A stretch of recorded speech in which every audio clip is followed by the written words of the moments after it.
एवं इक्तियोस्टेगा जैसे उभयचर प्राणियों का आविर्भाव हुआ। सरीसृप जैसे स्तनपायी डायमेट्रोडोन प्रकट हुए, जिसके पीठ पर नौका के पाल की तरह एक अंग था, मदद करता है।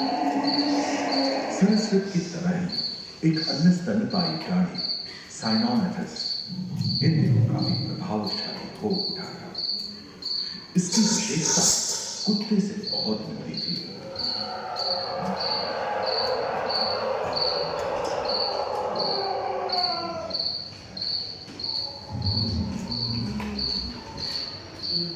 प्राय 1 मीटर तक पंख फैलाने में सक्षम डांस जैसा ड्रैगन फ्लाई, साथ ही दिल चिपटे बीटल एवं बिच्छू पृथ्वी के चारों ओर फैल गए थे।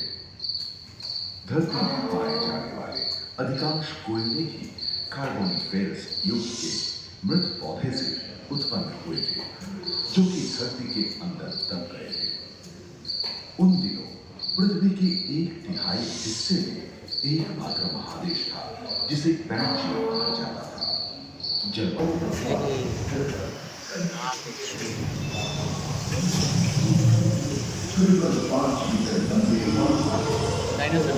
मृदा में कछुओं और मगरमच्छों का जन्म लगभग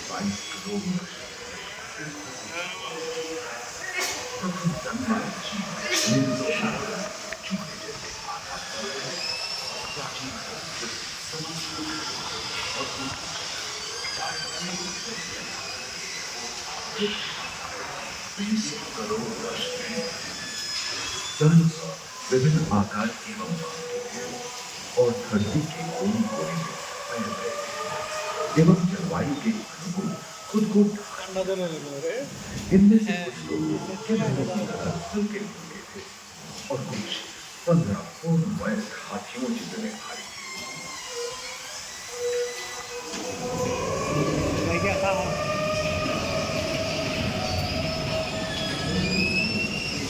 Indonesia na mah bagus lebih tu deh. Orang na.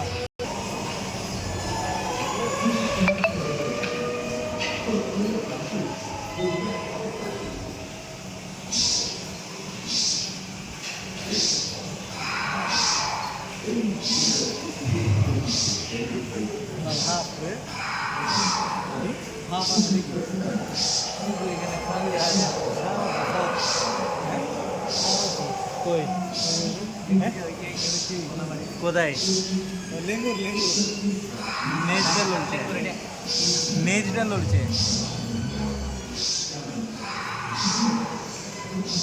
दम सरसे यानी जुरासिक के अंतिम चरण से क्रेटेशियस युग का प्रथम चरण तक डायनासोर के लिए स्वर्णिम युग रहा। जलवायु में नदी की मौजूदगी से पृथ्वी पेड़ पौधों से भर उठी थी।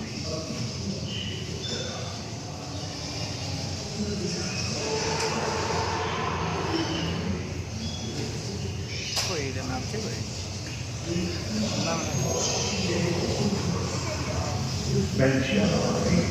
खंडित होने के कारण भारत एशिया की ओर खिसकने लगा था। महादेशी प्लेटों में हलचल होने से ज्वालामुखी के रूप में इसके फलस्वरूप आए भूकंप से विभिन्न भौगोलिक आकार एवं आकृतियां निर्मित हुई। स्पाइनोसॉरस की पीठ पर नौका के पाल की तरह एक अंग हुआ करता था, जिससे वो अपने शरीर के ताप को नियंत्रित करता था। एवं ओविराप्टर जैसे छोटे डायनासोर को ओलंपिक के तेज धावकों की तरह दौड़ सकते थे। और ओलिपोसॉरस के सिर पर गर्मी होती थी। करीबन 5 मीटर लंबे पंख वाले टेरोनोडोन उड़ने चलने में पाए थे। सुनने में विचित्र लगे, पर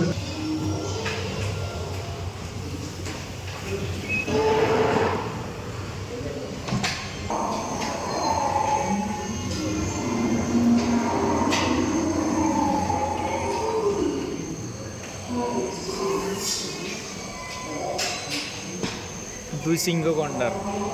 एकांत महादेश में जीव जंतुओं का विकास स्वतंत्र रूप से शुरू हुआ। सबसे पहले पुष्प वाले पौधे धरती पर विकसित हुए एवं परागन के लिए कीट पतंगों के साथ संपर्क स्थापित हुआ। वे तेजी से धरती पर बढ़ने लगे। इसी समय पहली बार धरती पर सांपों का जन्म हुआ। डायनासोर में सबसे भयंकर था टिरानोसॉरस रेक्स। ही राज चलता था। यह प्राय 12 मीटर लंबा यानी 2 मंजिला मकान के आकार का था।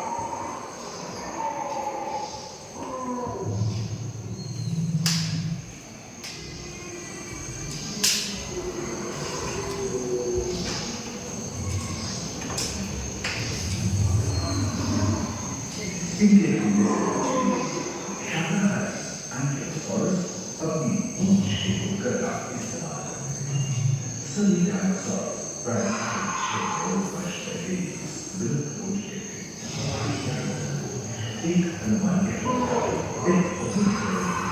पृथ्वी से जा जिसके फलस्वरूप उत्पन्न हुई के विशाल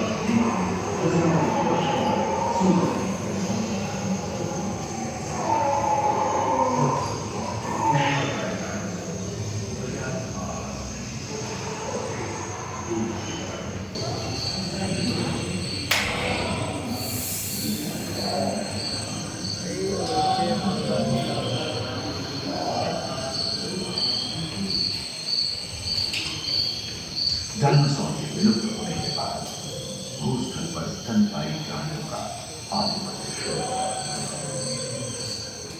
पर्याप्त मात्रा में आहार उपलब्ध होने के कारण छोटे छोटे स्तनपायी प्राणी बड़े आकार में बदलते थे। इसी समय बड़ी बड़ी एवं मांसाहारी स्तनपायी प्राणी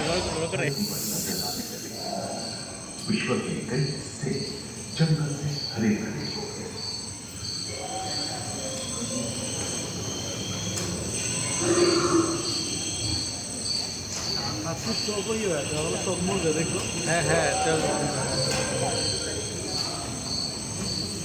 हाथी के पूर्वज डायनोथेरियम और घोड़े के पूर्वज यूहिपस की उत्पत्ति हुई, जो आज के हाथी और घोड़े में रूपांतरित हुए। लेमूर, टर्सियर जैसे प्राइमेट भी इसी युग में पैदा हुए। खोखली अस्थियों वाली आज के दिनों की पक्षी इन्हीं दिनों जन्मे थे। डायनाट्राइमा जैसे बड़े एवं उड़ने में अक्षम पक्षी उच्च जगहों में जलवायु में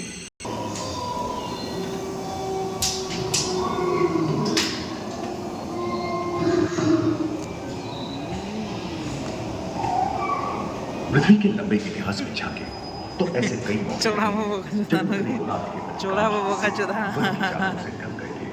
जो आइस एज के नाम से जाना जाता है। हम आज ऐसे ही एक आइस एज में रह रहे हैं जो 20 लाख वर्ष पहले शुरू हुआ था। रोईदार स्तनपायी और कस्तूरी कायों ने अपने शरीर के रोमों की सहायता से शीतल जलवायु के साथ तालमेल बैठा लिया था। पुष्ट गुंबद आकार की फूलनुमा ग्लाइकोडोन जैसे विशाल आर्नोटोलोग उन दिनों मौजूद थे। सेबर टूथ वाले बाघ और विशाल सिंह वाले हिरण जंगल में शान से विचरण करते थे। संभवतः सामने के दांत से मांस को चीरने फाड़ने में हुई मृत्यु के कारण यह समय के साथ विलुप्त हो गए। वहीं दानव आकार के हिरण हिंसक जानवरों से बचने के लिए तेजी से नहीं भाग सकते थे। आधुनिक मानव का क्रमिक विकास शुरू हुआ और विशाल का स्तनपायी प्राणी धीरे धीरे विलुप्त हो। उम्मीद है कि आपको इस सफर में मजा आया होगा, जहां जीवन विकसित होकर लाखों अन्य मुल्कों में बदलने होते हैं। दूसरे फ्लोर पर रिएक्शन पैनोरामा में मानव की यात्रा और विज्ञान और तकनीक तथा अत्याधुनिक तकनीक की भारतीय विरासत का भी इसी हॉल के पहले फ्लोर पर